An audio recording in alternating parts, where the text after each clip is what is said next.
There are some challenges that we all face in our global economy, like being a conscious consumer.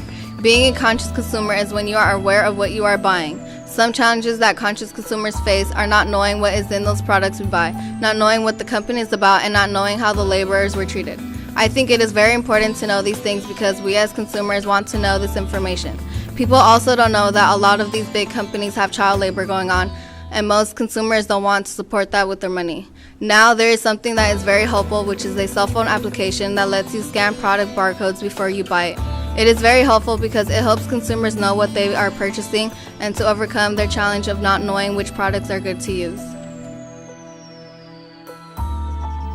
Economics isn't the only place where we face challenges. I also had to overcome challenges at the ropes course. I'm glad I had the chance to go there because I did overcome things that were a big obstacle for me. For example, tying a knot called a double figure eight on a bite. When I saw Glenn demonstrating the knot to me, I thought I wasn't going to be able to do it because it looked very difficult and complicated. Like a math problem that you just look at and know you can't solve. I decided to give it a try because without attempting, I would never know if I was able to do it or not. While I was trying to get it right, I started to get very annoyed with myself. But I knew I wasn't going to be happy with myself if I didn't give it my all. So I just went for it and accomplished. I was so proud of myself. I couldn't believe that I just tied a double figure eight on a bike. I faced many challenges, but going to the YMCA near the Golden Gate Bridge every Wednesday had to be the most challenging of all. At first, I was very scared. I had a fear of swimming pools since I was 8 years old when at a water park. I tried to be like the older kids in the deep part of the swimming pool. It didn't turn out well. I was fighting for my life until my mom came and got me out. Since that day, I've been scared to get in the swimming pool until one day Ms. Waddell was helping my classmates and myself try and succeed at doing a streamline across the pool.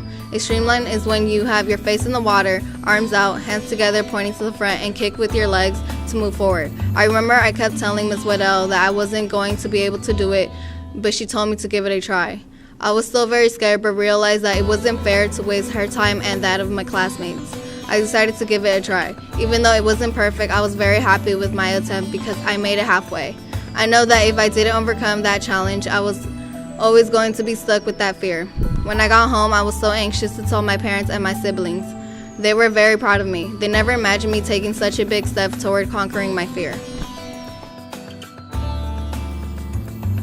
Overcoming a fear is similar to getting out of your comfort zone. One day in Ed's math class, I had a good experience of getting out of my comfort zone, despite having trouble with it most of my life.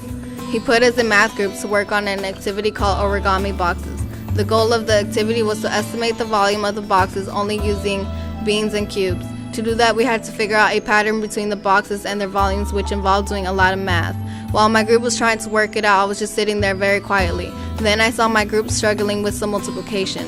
They were solving the problems with a calculator, but I was capable of telling them the answers out loud. I could just solve the problems in my head. I stepped up and started to help my group mates. It felt really good because before I would just lay back and not say a word because I was very shy. I'm glad I took that extra step to share my knowledge with my classmates.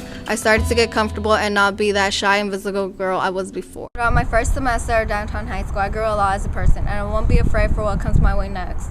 I'll be able to do things I wasn't able to do before because I won't get shy or have any fear because I overcame my challenges.